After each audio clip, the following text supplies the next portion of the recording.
L'information a pris corps dans les réseaux sociaux, ça se raconte partout, un certain acharnement contre les officiers généraux d'une certaine tribu, des arrestations en cascade. Et pour en parler, pour en savoir un peu plus, qu'est-ce qui se passe exactement, nous avons invité sur ce plateau le général-major Sylvain Ekenge, porte-parole des forces armées de la République. Mon général, bonsoir. Bonsoir, Oscar. Dites-nous, qu'est-ce qui se passe? Eh bien, Oscar, comme vous l'avez vous-même souligné, depuis un certain temps, il y a beaucoup de rumeurs, beaucoup de fake news, beaucoup d'informations et des commentaires dans les réseaux sociaux sur ce que vous avez épinglé, c'est-à-dire l'arrestation des officiers généraux, des officiers supérieurs d'une certaine communauté, d'un certain espace linguistique. Eh bien, j'étais avec le ministre Mouyaya dans ces plateaux, j'avais épinglé cette situation. Ce qui est vrai, c'est que, comme vous allez l'entendre tout à l'heure là, nous sommes des officiers et nous sommes astreints à la discipline et au respect des règlements et des lois. Mais pour répondre exactement à votre question, je préfère laisser le général Kifoua, le lieutenant-général Kifoua. Aujourd'hui, depuis hier d'ailleurs, il y a eu beaucoup d'informations autour de cette pseudo-interpellation. Alors, aujourd'hui, il a été voir le chef d'état-major général et à l'issue de cette visite, il a fait des déclarations. Et la meilleure façon de démentir toutes ces informations, c'est de le laisser parler. Je porte un démenti catégorique par rapport à certaines informations qui sont véhiculées dans les réseaux sociaux. Vous savez que les réseaux sociaux, ce sont des milliers dépourvus de frontières et de censure aussi. Alors, je suis étonné, je suis un homme libre, je suis venu saluer mon chef, je suis là. Alors, je demande avec véhémence que c'est faux et archi-faux. Tout ce qui est en train d'être véhiculé, soit disant que le général Jean-Claude Kifoua, Tango Tango, est aux arrêts. On m'associe dans un dossier que je ne connais même pas. Alors c'est pour vous dire, l'armée c'est une grande muette. Et on ne peut pas tomber dans des spéculations. Et tous ces gens mal intentionnés qui veulent semer le désordre, créer la division au sein de l'armée, je crois qu'ils n'ont pas de place dans notre corporation. Parce que l'armée, je suis dans l'armée d'abord à titre individuel. C'est pourquoi je me suis engagé dans l'armée, à titre individuel. Et la loi est impersonnelle. Si vous commettez une infraction, on vous poursuit, ce n'est pas la communauté qui est poursuivie. Je suis là, je suis venu, vous pouvez vérifier, vous allez me voir en train de quitter l'état-major. J'étais surpris. Est-ce que par hasard vous n'avez pas les traces non, mais regardez-moi, je ne suis pas menotté. Voilà. Et la date est là, le 11 juillet 2025. Donc c'est pour vous dire que c'est faux et que les gens n'attachent pas une importance à toutes ces informations qui n'ont qu'un seul objectif d'essayer de diviser des communautés ou bien d'intoxiquer les militaires. Et après lui, le chef d'état-major général, lui aussi s'est exprimé. Il parle rarement, si ce n'est pendant les causeries morales, mais aujourd'hui, il a tenu à fixer l'opinion sur ces faits-là. Dans l'andi d'informations selon lesquelles le lieutenant général Kifoua, communément appelé Tango Tango, Azam Kangin, a dossier à général Sangwa, Bakangi Bango pour l'air simple fait de Baza la province de Songolo, Bakala, où il y a Tangi et Tanganyika. Et curieusement, na bengi pour vérifier ce qui est Azam Kangin solo, il y a Zoseka, la peine à Zokam. Natuni. Est-ce que vous avez vu dans un état-major parce que j'étais un peu moi-même surpris. Je suis surpris. Il y a Koyoka qui est non. Il y a des gens qui sont dans une zone qui est aux autres dans la nini. Ngayoyo, ceux qui ont été dans la téléphone. Il est venu librement. Il a quitté ailleurs, comme ça. Non. Il faut vraiment aller dans le bâtiment état-major général. Batubatika pour l'armée. bato batika kokabola bakongolais oza na mbeba na yo sosali ndima pour répondre yo koko soki yo ndeko yo camarade ya moto azalaka ngemi na dossier songolo moto mpe bakointerpele ye elikolo batiki no aza condamné akosamba nsima ya kosamba soki mbeba oyo bazoreproche ezali ya solo bakokanga ye mais soki eza solo bakotika ye.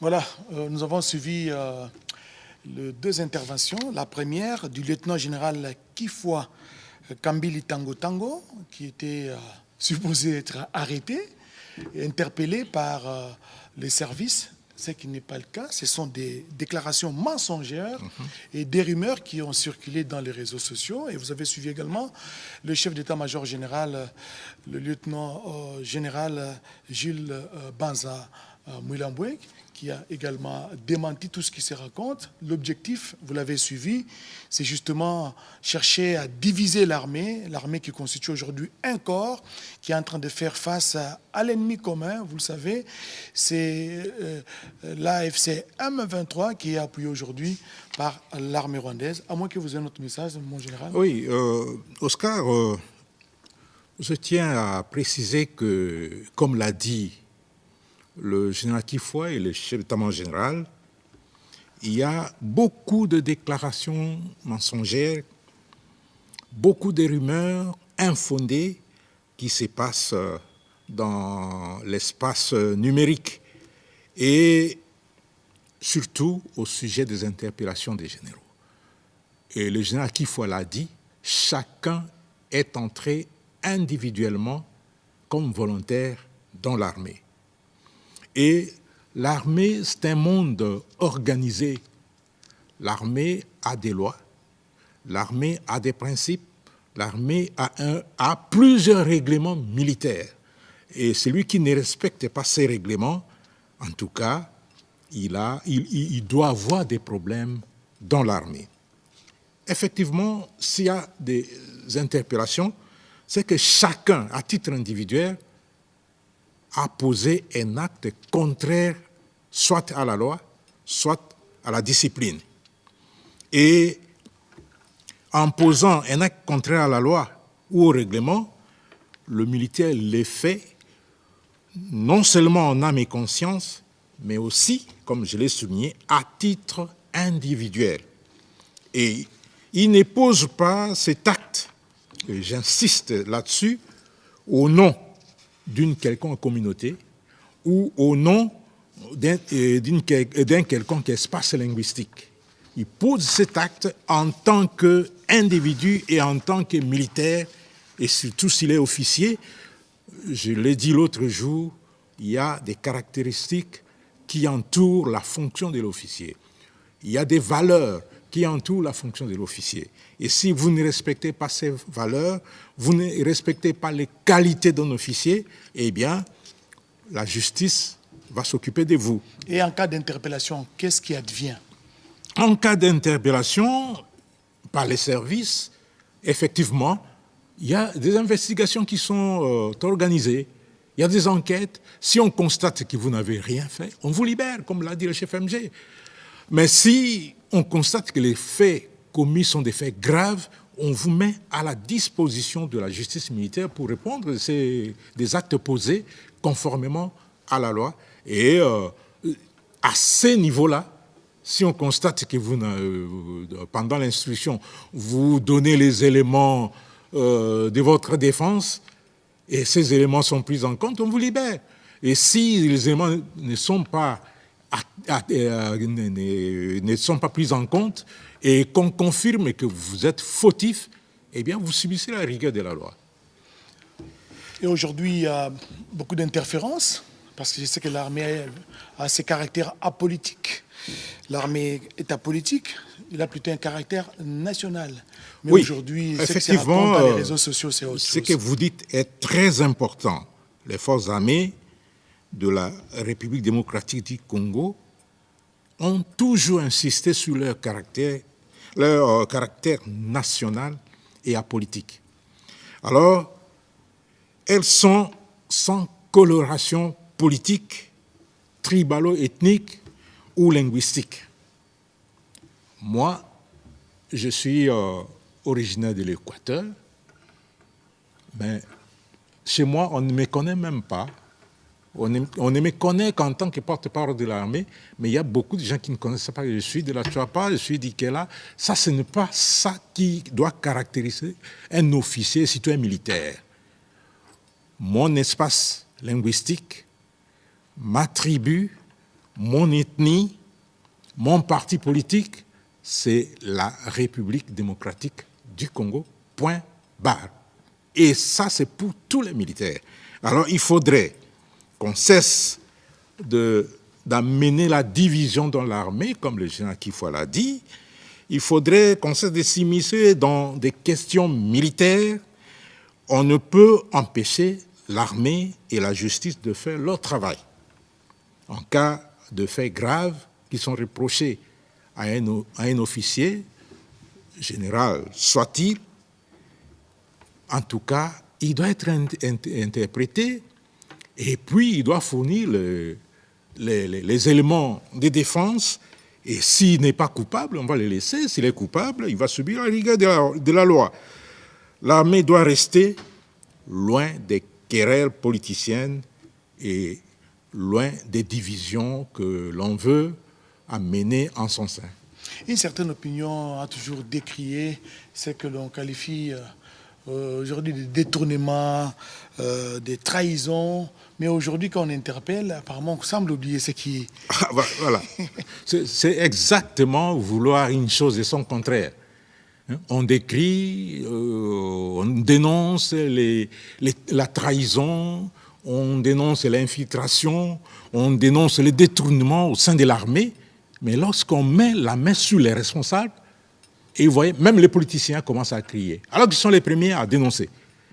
Et puis, on essaie d'injecter ce venin de la division au sein de l'armée. Donc, l'armée, c'est une structure, c'est une organisation bien carrée. Quand il y a des problèmes et qu'on constate qu'il y a des problèmes, on va arrêter et on va déférer devant la justice les responsables des actes posés. Ça, c'est pas négociable au sein de l'armée puisque la discipline en dépend. Et la discipline, dit-on, c'est la mère des armées, c'est la reine des victoires. Donc, en définitive, il ne faut pas s'immiscer dans les dossiers qui concernent l'armée. Non. Nous, on ne s'immisce pas dans les dossiers politiques. Il ne faudrait pas que les politiques viennent s'immiscer dans le dossier de l'armée. L'unique politique qui s'immisce dans les dossiers de l'armée, c'est le commandant suprême. Et à part lui, c'est le ministre de la Défense nationale, le vice-premier ministre, ministre de la Défense nationale. Et eux, ils représentent tous les gouvernements, tous les politiques pour parler de l'armée. Mais il n'est pas donné à n'importe qui de venir s'immiscer dans des questions militaires, puisque c'est très dangereux et très sensible, puisque l'armée, c'est le socle de la nation, et il ne faut pas venir perturber son organisation, perturber sa quiétude. Mon général, peut-être faudra laisser à la justice de faire son travail. Je rappelle que je recevais sur ce plateau le général-major Sylvain Ekenge, porte-parole de forces armées de la République démocratique du Congo. Nous vous disons sincèrement merci. C'est moi qui vous remercie. De cet éclairage et merci surtout